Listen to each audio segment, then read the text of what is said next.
ಸರ್ಕಾರಿ ಅನುದಾನಿತ ಆಸ್ಪತ್ರೆಯಲ್ಲಿ ಹಗಲು ದರೋಡೆ.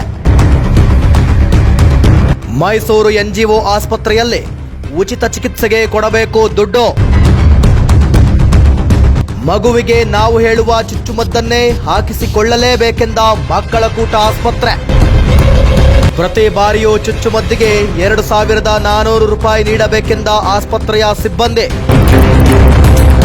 ಮಕ್ಕಳ ಕೂಟ ಆಸ್ಪತ್ರೆಯ ಕರ್ಮಕಾಂಡವನ್ನ ಒಪ್ಪಿಕೊಂಡ ತಾಲೂಕು ಆರೋಗ್ಯಾಧಿಕಾರಿಗಳು. ಮಾಧ್ಯಮಗಳ ಮುಂದೆ ಹೋಗಬೇಡಿ, ಇಲಾಖೆಯ ಮರ್ಯಾದೆ ಹೋಗುತ್ತದೆಂದ ಟಿಎಚ್ಒ ರಾಜೇಶ್ವರಿ. ಮಕ್ಕಳ ಕೂಟ ಆಸ್ಪತ್ರೆ ಅಕ್ರಮವಾಗಿ ಸಂಪಾದಿಸುತ್ತಿರುವ ಹಣದ ಇಂಚಿಂಚು ಮಾಹಿತಿ ಬಹಿರಂಗ. ಮೈಸೂರಿನಲ್ಲಿ ಆಸ್ಪತ್ರೆಗಳ ಅಕ್ರಮ ಒಂದೊಂದಾಗಿ ಬಹಿರಂಗ ಆಗ್ತಿರೋದು ನಮ್ಮೆಲ್ಲ ವೀಕ್ಷಕರಿಗೆ ಗೊತ್ತಿರುವ ಮಾಹಿತಿ. ಆದರೆ ಇದು ಒಂದು ರೀತಿಯ ಭಿನ್ನ. ಯಾಕಂದ್ರೆ ಇಷ್ಟು ದಿನ ಸರ್ಕಾರಿ ಅನುದಾನಿತ ಆಸ್ಪತ್ರೆಯೊಂದು ಒಂದು ಚುಚ್ಚುಮದ್ದಿಗೆ ಬರೋಬ್ಬರಿ 2,400 ರೂಪಾಯಿ ನೀಡಬೇಕು, ಆ ಇಂಜೆಕ್ಷನ್ ಅನ್ನ ತೆಗೆದುಕೊಳ್ಳಲೇಬೇಕು ಎಂದು ಒತ್ತಾಯ ಮಾಡ್ತಿರೋದು ಬೆಳಕಿಗೆ ಬಂದಿದೆ. ಮೈಸೂರಿನ ಮಹಿಳೆಯೊಬ್ಬರು ಸರ್ಕಾರಿ ಆಸ್ಪತ್ರೆಯಲ್ಲಿ ಉಚಿತವಾಗಿ ನೀಡುವ ಇಂಜೆಕ್ಷನ್ ಅನ್ನ ತನ್ನ ಮಗುವಿಗೆ ಕೊಡಿಸಲು ನಗರದ ಶಾರದಾ ವಿಲಾಸ ಕಾಲೇಜಿನ ಪಕ್ಕದಲ್ಲಿರುವ ಸರ್ಕಾರಿ ಅನುದಾನಿತ ಮಕ್ಕಳ ಕೂಟ ಆಸ್ಪತ್ರೆಗೆ ತೆರಳಿದ್ದಾರೆ.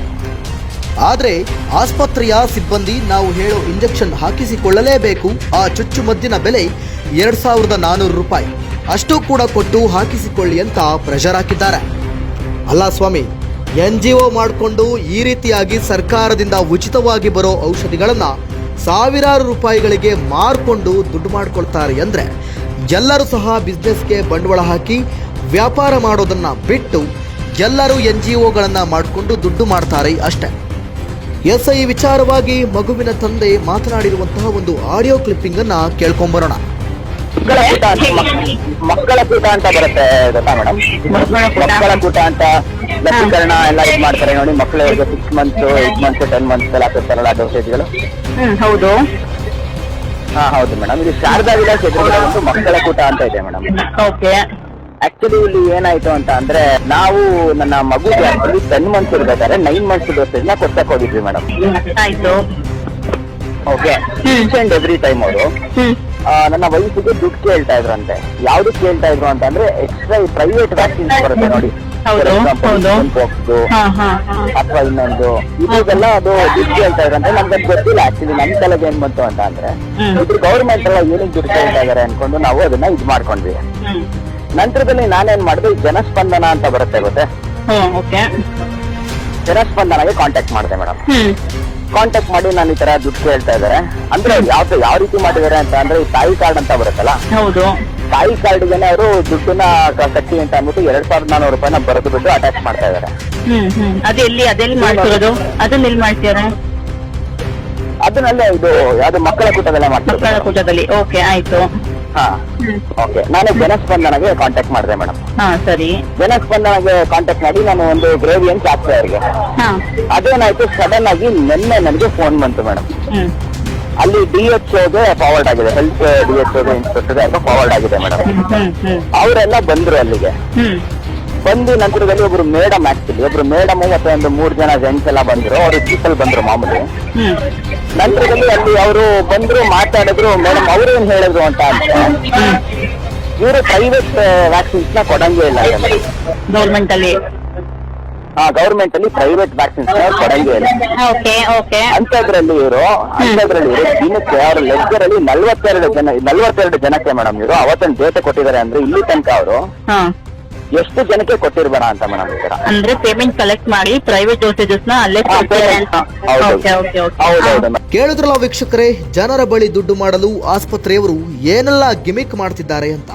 ಇನ್ನು ಈ ವಿಚಾರವಾಗಿ ಮಹಿಳೆಯ ಪತಿ ವೈದ್ಯಾಧಿಕಾರಿಗಳ ಮೊರೆ ಹೋಗಿ ದೂರು ಕೊಟ್ಟಿದ್ದು, ತಾಲೂಕು ವೈದ್ಯಾಧಿಕಾರಿಗಳು ಸ್ಥಳವನ್ನ ಪರಿಶೀಲನೆ ಮಾಡಿದ್ದಾರೆ. ಘಟನೆ ನಡೆದಿರುವುದು ನಿಜ ಅಂತ ಒಪ್ಕೊಂಡಿದ್ದಾರೆ ಕೂಡ. ಇದಲ್ಲದೆ ಆ ಮಗುವಿಗೆ 9 ತಿಂಗಳಾಗಿರುತ್ತೆ, ಆದರೂ ಸಹ ದುಡ್ಡಿನ ಆಸೆಗೆ 10 ತಿಂಗಳಿಗೆ ನೀಡುವ ಚುಚ್ಚುಮದ್ದನ್ನ ಈಗಲೇ ತಗೋಬೇಕು ಅಂತ ಒತ್ತಡ ಹಾಕ್ತಾರೆ. ಇದು ಎಷ್ಟರ ಮಟ್ಟಿಗೆ ಸರಿ? ನೀವು ಯಾವಾಗಲೇ ಆಸ್ಪತ್ರೆಗೆ ಹೋದ್ರೂ ಇವರದ್ದು ಇದೇ ಅಭ್ಯಾಸವಂತೆ.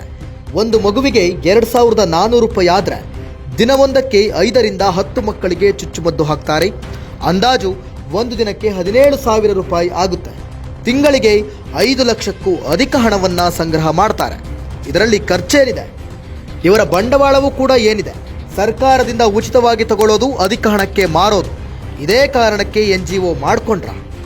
NGO ಮಾಡ್ಕೊಂಡ್ರೆ ಉಚಿತವಾಗಿ ಎಲ್ಲವನ್ನು ನೀಡಬೇಕು, ಆದರೆ ಹಣಕ್ಕೆ ಎಲ್ಲವನ್ನ ಮಾರಿಕೊಳ್ತಾ ಇರುವಂಥದ್ದು ನಿಜಕ್ಕೂ ಕೂಡ ಬೇಸರದ ಸಂಗತಿ. ಈ ವಿಚಾರವಾಗಿ ತಾಲೂಕು ವೈದ್ಯಾಧಿಕಾರಿಗಳು ಏನು ಹೇಳಿದ್ದಾರೆ ಕೇಳ್ಕೊಂಡು ಬನ್ನಿ. ಹಾಂ ಮೇಡಮ್, ಅದು ಫಾರ್ವರ್ಡ್ ಮಾಡಿದ್ದೀನಿ. ಆ್ಯಕ್ಚುಲಿ ಅವ್ರಿಗೆ ಫೋನ್ ಮಾಡಿ ಮಾತಾಡಿದೆ ಮೇಡಮ್. ಅದು ಮತ್ತೆ ರಿಓಪನ್ ಮಾಡಿದ್ರು ಅದನ್ನು. ಯಾಕಂದರೆ ಅದಿನ್ನೂ ಸಾಲ್ವ್ ಆಗಿಲ್ದಿರೋ ಕಾರಣ ನಾನೆಲ್ಲ ಪ್ರತಿಯೊಂದು ಅಟ್ಯಾಚ್ ಮಾಡಿದ್ದೆ. ದೇ ಟೋಲ್ಡ್ ಲೈಕ್ ಇವಾಗ ಅವ್ರ ಗೌರ್ಮೆಂಟ್ ಅವ್ರದ್ದು ಇಷ್ಟು ದಿನ ಅಂತ ಇರುತ್ತೆ, ಅಷ್ಟೊಳಗಡೆ ಅವರು ಕ್ಲೋಸ್ ಮಾಡಬೇಕಾಗುತ್ತೆ. ಸೊ ಆ ಕಾರಣಕ್ಕೆ ಇದು ಅಂತ. ಸೊ ಮತ್ತೆ ರಿಓಪನ್ ಮಾಡಿ ಅಂತ ಹೇಳಿದೆ. ಅವ್ರು ಓಪನ್ ಮಾಡಿದ್ದಾರೆ ಮತ್ತೆ ಅದನ್ನ. Okay sir. ಓಕೆ, ಅದು ನೋಡಿ ಮೇಡಮ್. ಮತ್ತೆ ಸಿಕ್ಕಿದ್ರಾ ಮೇಡಮ್? ಬಂದಿದ್ರಾ ನೆನ್ನೆ ಅವರು? ಅದೇ ನೆನೆ ಬಂದಿದ್ರು. ಅದಕ್ಕೆ ಕಾರ್ಡ್ ಬೇಕಿತ್ತಲ್ಲಪ್ಪ ನನಗೆ, ಅದೆಲ್ಲ ಎಂಟ್ರಿ ಮಾಡ್ಬೇಕು, ತೋರ್ಸ್ಬೇಕಿತ್ತು DHOಗೆ. ಓಕೆ. ಆಮೇಲೆ ಅವರು CMದು VC ಇದೆ ಅನ್ಬಿಟ್ಟು ಹೊರಟೋದ್ರು. ಇವ್ರು ಬರೋ ಅಷ್ಟ್ರಲ್ಲಿ ಅವ್ರು ಹೊರಟ್ಬಿಟ್ಟಿದ್ರು DHO. ಅದಕ್ಕೆ ಇವಾಗ ನಂದು ಏನಿದೆಯೋ ರಿಪೋರ್ಟ್ ಅದು ಬರೆದು RCHO ಸರ್ ಕೊಟ್ಟಿದ್ದೀನಿ ಸರ್. Okay okay. ನೀವು ಅವ್ರ ಹತ್ರ ಮಾತಾಡಿ ಸರ್. ನಾನು ಏನಿದೆಯೋ ಅಷ್ಟು ಫ್ರ್ಯಾಂಕ್ ಆಗಿ ಕೊಟ್ಬಿಟ್ಟಿದ್ದೀನಿ. ಸರಿ ಸರಿ ಮೇಡಮ್. ನೆಕ್ಸ್ಟ್ ಕ್ರಮ ತಗೊಳ್ಳೋದೆಲ್ಲ ನನ್ನ ಮೇಲಧಿಕಾರಿಗಳವರಿಬ್ರು RCHO. ನಾನು ಆಕ್ಚುಲಿ ಮೀಡಿಯಾದವ್ರಿಗೂ ಮಾತಾಡಿದ್ದೀನಿ, ಮತ್ತೊಬ್ಬರಿಗೂ ಮಾತಾಡಿದ್ದೀನಿ. ಸರ್ ಇದು ಡಿಪಾರ್ಟ್ಮೆಂಟ್ ಮರ್ಯಾದೆ ಹೋಗುತ್ತೆ. ಬಿಡಿ ಸರ್ ಪ್ಲೀಸ್. ಏನ್ ಮಾಡಕ್ಕಾಗುತ್ತೆ? ನಾನು I am always for you, ಆಯ್ತಾ?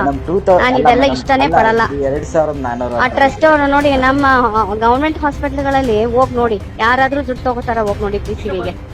ಇವರು ಪ್ರೈವೇಟ್ ಟ್ರಸ್ಟ್ ಅವರು. ಪ್ರೈವೇಟ್ ಟ್ರಸ್ಟ್ ಅವರು ಈ ತರ ಮಾಡಬಾರ್ದಲ್ವಾ? ಹೌದು ಮೇಡಮ್. ಅಲ್ಲ ಮೇಡಮ್, ಆಕ್ಚುಲಿ ಅವ್ರಿಗೆ MRP ಅವ್ರು ಬಂದು ತೋರಿಸಿದ್ರೆ MRP ಪ್ರೈಸಿಂಗ್ ಇಲ್ಲ ಮೇಡಮ್. ನಾನು ಡಿಸ್ಟ್ರಿಬ್ಯೂಟರ್ನೇ ವಿಚಾರಿಸ್ತಾ ಅಲ್ಲ, ಗೊತ್ತು. ಅವ್ರು ಸುಮ್ನೆ ತೋರ್ಸಕ್ ಇಟ್ಕೊಂಡಿರ್ತಾರೆ, ಹಾಕೋದೆಲ್ಲ ನಮ್ದೇ ಹಾಕ್ತಾರೆ. ಹೌದೌದು. ಆಯ್ತಾ? ಅವ್ರದ್ದು ಆಟಗಳೆಲ್ಲ ಗೊತ್ತಿರುತ್ತೆ. ನಾವು ಎಲ್ಲ ಪಾಸ್, ಈ ಸ್ಟೇಜ್ ಎಲ್ಲ ಪಾಸ್ ಆಗಿ ಬಂದಿರೋರಲ್ಲ ಸರ್. ಹೌದೌದು. ಸೊ ಹಾಗಾಗಿ ಅವ್ರಿಗೆಲ್ಲ ಚೆನ್ನಾಗಿ ಕ್ಲಾಸ್ ತಗೊಂಡಿದ್ದೀನಿ. ಎಲ್ಲ ಅವ್ರಿಗೆ ಏನೇನ್ ಹೇಳ್ಬೇಕೋ ಎಲ್ಲ ಹೇಳಾಗಿದೆ. ಏನಂದ್ರೆ ನಮ್ಮ ಮರ್ಯಾದೆ ಹೋಗುತ್ತಲ್ಲ ಸರ್, ಅದಕ್ಕೆ ಡಿಪಾರ್ಟ್ಮೆಂಟ್ ಮರ್ಯಾದೆ ಹೋಗುತ್ತಲ್ಲ, ನಮ್ಮ ಮೇಲೆ ಕೆಟ್ಟ ಹೆಸರು ಬರ್ತದೆ. ಅದೇ ಪ್ರಾಬ್ಲಮ್. ಎಸ್, ನೋಡಿದ್ರಲ್ಲ ವೀಕ್ಷಕರೇ, ಮಗುವಿನ ಪೋಷಕರು ಈ ವಿಚಾರವಾಗಿ DHO ಬಳಿ ಕಂಪ್ಲೇಂಟ್ ಮಾಡಿದ್ದಾರೆ. ಆದರೆ DHO ಅವರು ಈ ವಿಚಾರವಾಗಿ ಎಚ್ಚರಿಕೆಯನ್ನ ನೀಡಿದ್ದಾರೆ. ಬರೀ ಎಚ್ಚರಿಕೆ ನೀಡೋದ್ರಲ್ಲಿ ಮಾತ್ರ ಕಾಲಹರಣ ಮಾಡ್ತಿದ್ದಾರೆ. ಎಚ್ಚರಿಕೆಯನ್ನ ನೀಡಿದ್ರೆ ನಿಜವಾಗ್ಲೂ ಕೂಡ ಈ ಒಂದು ಸಮಸ್ಯೆ ಪರಿಹಾರ ಆಗುತ್ತಾ? DHO ಅವರು ಬರೀ ಎಚ್ಚರಿಕೆಯನ್ನ ನೀಡೋದ್ರಲ್ಲೇ ಸಮಯವನ್ನ ಕಳೀತಿದ್ದಾರೆ. ಆದರೆ ಇಲ್ಲಿ ಉಳ್ಳವರು ಬಡವರಿಗೆ ಮೋಸ ಮಾಡಿ, ಅಕ್ರಮ ಮಾಡಿ ಸಂಪಾದನೆಯನ್ನ ಮಾಡ್ತಿದ್ದಾರೆ. NGO ಹೆಸರಿನಲ್ಲಿ ನಿಜಕ್ಕೂ ಕೂಡ ಅಕ್ರಮದಿಂದ ಹಣವನ್ನ ಸಂಪಾದನೆ ಮಾಡ್ತಿದ್ದಾರೆ.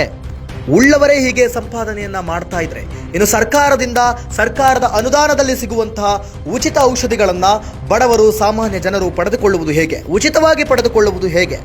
ಸರ್ಕಾರದ ಅನುದಾನದಲ್ಲಿ ಕೊಡುವಂತಹ ಉಚಿತ ಔಷಧಿಗಳನ್ನ ಅಧಿಕ ಹಣದಲ್ಲಿ ಮಾರಾಟ ಮಾಡುತ್ತಿರುವಂಥದ್ದು ಅಕ್ರಮವಾಗಿ.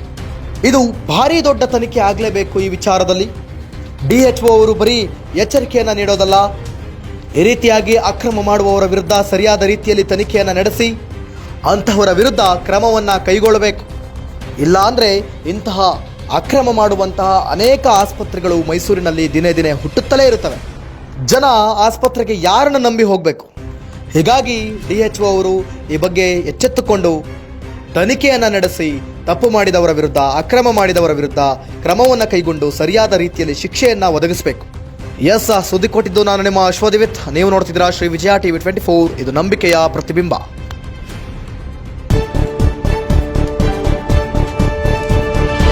ಇದು ನಂಬಿಕೆಯ ಪ್ರತಿಬಿಂಬ.